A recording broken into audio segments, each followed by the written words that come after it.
Okay, so I'm here today with Alexander and Natalie, the filmmakers behind Two People Exchanging Saliva, one of the Oscar-nominated short films in the live action category this year. Thank you so much, both of you, for taking the time and sitting down to talk with me today. Congratulations on the film. It is absolutely wonderful.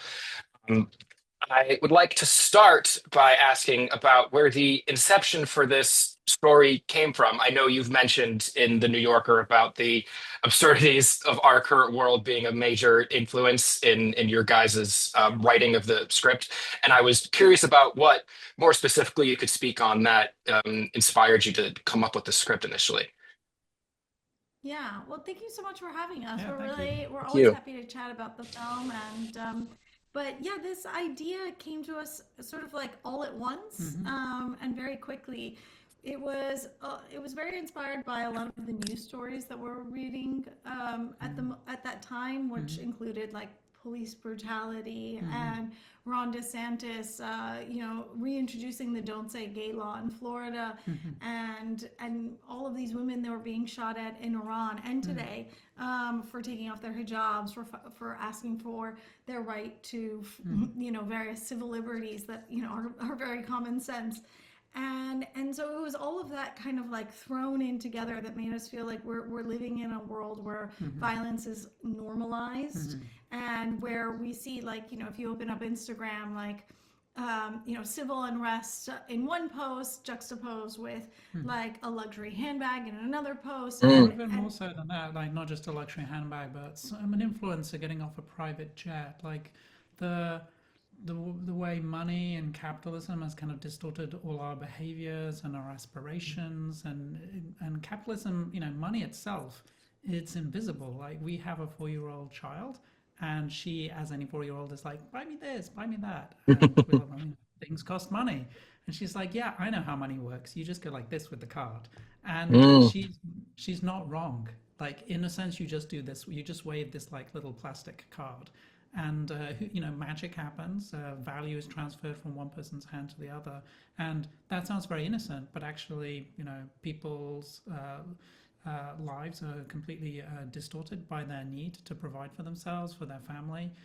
Meanwhile, our society aspires to cryptocurrency and quick get rich quick schemes, and yeah, we spend our time looking at Jeff Bezos on a yacht, and so like we're living yeah. in a very like strange, distorted place. But human beings have a great capacity to adapt to the circumstances that they're in. And to like to stop seeing the absurdity of it all. Yeah. I think that because it's I Mm. think it's a mode of survival. Like Mm. we become acclimatized to unusual things, and Mm. we stop seeing them as unusual. Mm. And so we wanted with this film to just sort of like, very simply, it's Mm. not a sci-fi film. There's no like new technology in this No one world, is like, saying, because a virus was released from a lab, people started paying for things by being slapped in the yeah. face. It's not a it's not that Yeah, kind of story. it's more a parable, or like, it is a mirror or a reflection on our own society. Yeah. And And it comes out of this surrealist tradition, obviously Louis Buñuel's films, but it goes back to like the 20s and the 30s, and even back to the medieval age when you would have a day when the fool becomes a king. We've always done this in our societies. We've always had these art forms where we kind of like shake up the big like snow globe, as it were, and just see what would happen if everything was upside down for one day. mm. And that I think is an important thing for human beings to do, an important thing to do in our art. yeah, Lovely. I'm glad you brought up the card and it just being magic in a Mm. 4-year-old's eyes to how money works, because I was really curious about how materialism and consumeristic culture has influenced some of the themes that you're talking about here, because it seems like a lot of these characters are really focused on the shiny things and the dresses they can buy and how much color they can have in their dresses. Even though the film was in black and white, you can Yeah. see that there's a lot of dynamic colors to the Mm. production and the costume design. So I was wondering how you guys went about approaching how characters are so attached to their things because they can't be intimate with each other. Yeah, I mean, I don't think it's a novel take on things, but Mm, it's sort of like our main character. I mean, the stories of these three women from three mm, different generations and how they respond to the repression in this world in very mm, different ways, which is Mhm. ultimately like where all the drama of the story mm, comes out of. But they, are if we were to choose one main character, let's go with Angine. mm, And Angine is, the character in the middle. She's the one that's the most torn. Like she mm, doesn't belong to either side really, and she knows that something's wrong. She doesn't know what it is, mm, and she is someone who there's a big distinction between her want and her need. mm, She wants to be accepted by society. She wants mm. to have all of these luxury products, And she wants to but be made comfortable, made numb by buying stuff. yeah, It's a dopamine hit. yeah. That's what And we've all all online. yeah, Yeah, we've all experienced it. I think yeah. that This sort will of make. desire to have something, and then the This will second make. that you have it, Yeah. becomes sort of like empty. Mm, And her need is this human mm, mm, connection, and so she's constantly sort of battling between what she thinks that she wants and what she actually needs. mm. And I think that's a pretty classical. Yeah, and the film kind of subverts it because as a woman who shops, who gets her happiness from shopping, suddenly she gets her happiness from shopping by being slapped in the face by this young woman. Do you know what I mean? Like shopping becomes, and there's a small scene where you see her on the balcony and she's putting ice against her bruised cheek, and there are all these numerous shopping bags in her apartment, and she hasn't opened them, and she doesn't need to because it's not what it's about.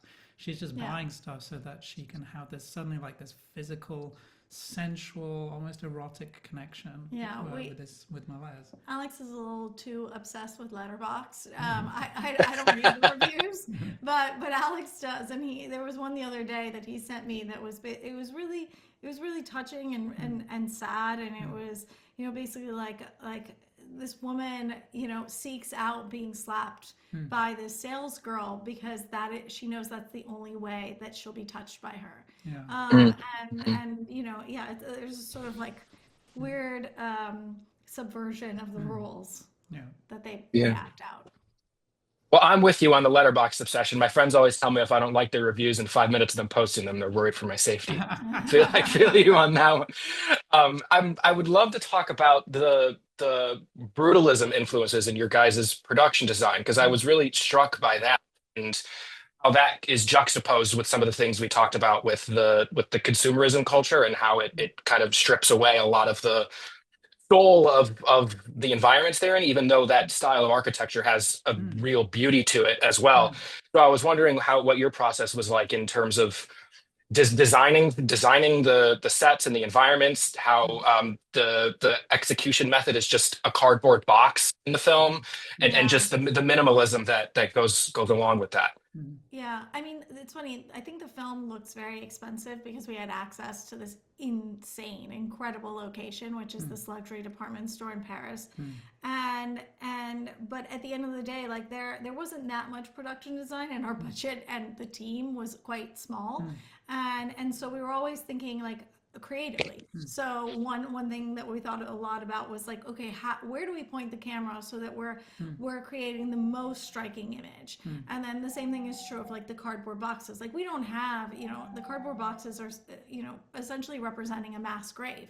We don't have, the budget to create like, real coffins, but nor to have hundreds of people in a mass grave. yeah, And so there was something almost like one of the constraints of the filmmaking wove itself into one of the conceptual ideas, which is that in these kind of authoritarian societies, and we're seeing this in Iran right now, the way that a system that murders its own people treats the dead bodies is almost a way to denigrate them once more. And so a coffin box, not even, it's carried in a white transit van. There's something. Its banality is kind of what's meant to be kind of chilling about it.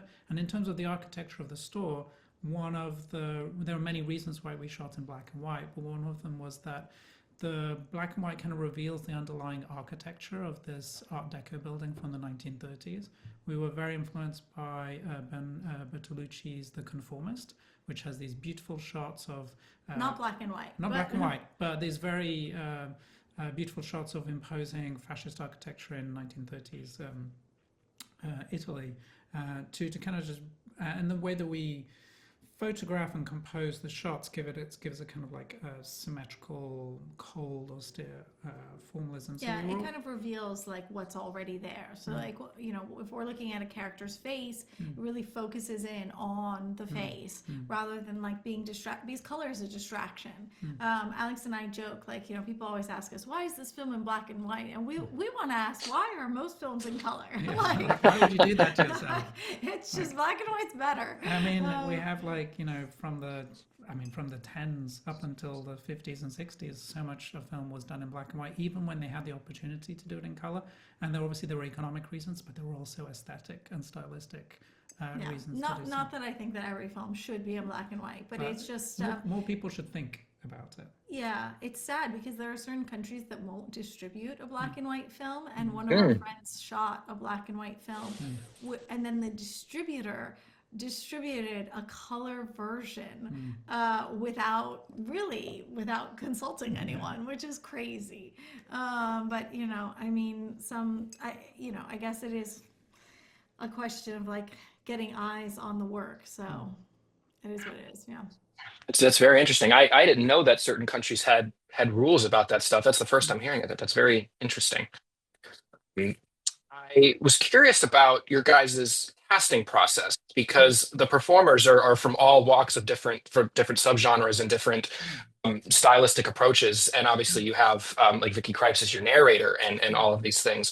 And so I was curious where you guys pulled your talent from, first of all, and then also what your process was like rehearsing with these actors because there's a lot of physicality in these performances, and it seems as if they're fully realized the first time that these women walk on the screen. So I was curious what your prep was like because it's a very unorthodox way of performing in here with all the physical stuff they have.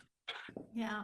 This was I mean we got so lucky with the cast because this I think in with most films you sort of have like an A, B, and C or maybe D and E version and of the casting, and in this situation E being your friends. yeah, you being your friends. Yeah. And in this situation, like we really fell in love with Czar when we saw Holy Spider, and Mm, since the film had been partially inspired by what was happening in Iran with the woman like freedom movement at the time, we thought it would be for us. It's not like anyone who'd be like, I've watched this film and it has so many ties with Iran. It's inspired by many things, but we still felt like it would be really nice to have that connection. And moreover, we just really loved her as an actress. And so when we approached her, it was really like, okay, well, let's see, let's see if this is even an inkling of a possibility. And she came back so enthusiastically. She had, has a real love of surrealist cinema. And so that was incredible. And it's sort of just like, it was kind of like a snowball, like one thing or a domino effect. One thing came after another relatively quickly. And that part was just like such a pleasure. And the same with Luana, who is most well known for being in Portrait of a Lady on Fire, but has been yes, yeah. acting since she was 11. Yeah, our 11? DP had already shot. Our DP, who's young, He was young, had yes. already shot with Luana twice before. Yes. Like once when Luana was 11, and another time when she was 15. And when we shot this, she was 22. So I Yes. mean, she's just a wonder. Yeah. And so professional, and also just a really lovely person to work with. And then Aurélie Beauquien, who plays the character of Petulante, the antagonist. She's done film and television, but her background is really mostly in theatre. She was actually part of a production that won the Molière Award for Best Comedy last year. And so we have actresses coming from slightly different tones and registers in terms of their previous work, but not so different. And in some ways, it was quite nice that they But gave it was a sort of like calibrating so that everyone Yeah. was in the same Yeah. register, which was like a little bit heightened sometimes, but it mostly seemed we just quite grounded. mostly we really wanted it to feel real because our world is absurd, and it was important for the characters to believe in Yeah. this world so that we too do. Yeah. And so in that sense we just really kept like encouraging them to sort of, yeah, live in the moment and really believe in the situation. And And we that, did rehearse a little bit in our producer Valentina's apartment. Now that I yeah, remember. but mostly we just had really long conversations. You Yeah. know, we love the idea of rehearsal, but it's not for every actor. Mm. And some people really like, you know, sort of like finding it on set and discovering it on set, and also like not getting too much into a rhythm, like to, you know, having the performance feel authentic. And so we kind of got that sense from a few people, and so we really found it, yeah, in the takes. Often the actor just has to spend time really getting to understand who the character is from their own perspective and Yeah. fill out what they need to know in the background in terms of their relationships, why are they married to this person, what are they thinking at this moment, and then sort of, yeah, incarnate it. Yeah, and that was definitely true for Czar. Yeah. Yeah. Great, great. Well, I have one more question for you because I don't want to take up too much of your time, but I would love to talk about the role that humor actually plays in the film, because the film is still quite funny at a lot of Oh points, yes. despite how dark and depressing it winds up becoming for these women. Mm. And so I would like to talk about how you guys found the humor in certain situations in these sequences, and how that kind of plays a role in our own society Mm-hmm. as the intimacy that you guys talk about is sort of being Mm-hmm. fizzled away, Mm. and just how you best found fit to find it. Mm. Yeah. Well, I do think that we're living in a moment where the ridiculous and the horrific have never been closer. mm, Like, you know, where the idea of like, mm. you know, the president of the United States, you know, wanting to buy Greenland, like that's a really absurd proposition. And then And also threatening to actually go to war and that people could Yeah. die before. So there's this kind of there's this like pomposity. And this has always been the case. And I think we see our view on the world is quite darkly humorous. And it does kind of come naturally to us. In fact, I think that it comes so naturally to us that we forgot that it was kind of funny. yes, And so like when people laugh, oh we're yeah, like, that's this is true. serious, guys. No, but Um, there's these juxtapositions, you know, when there's the shot of Angine eating her onion, a single little onion with the fork, and it makes that really like, you know, that nasty noise when you put metal against a plate, and it's a very humorous juxtaposition, yeah. made more humorous by the fact that it's shot as if it was a very beautiful, important art house moment. There's a kind of, and I think we're often playing Yeah, with it those was a kind of fine tensions. line. We were kind of Hmm. like careful to toe Yes. it because we did what was most important to us was Hmm. to tell a story sincerely, Mm-hmm. and to have these three characters, Mm-hmm. really go through something Mm-hmm. together, Yeah. and that the catharsis at the end is what we were searching for. Yeah. So we can think of a million crazy ideas on any given day, Mm. but what we're always trying to drive towards is that emotional catharsis. Mm-hmm. So yeah, I mean, it was a fine line. Mm-hmm.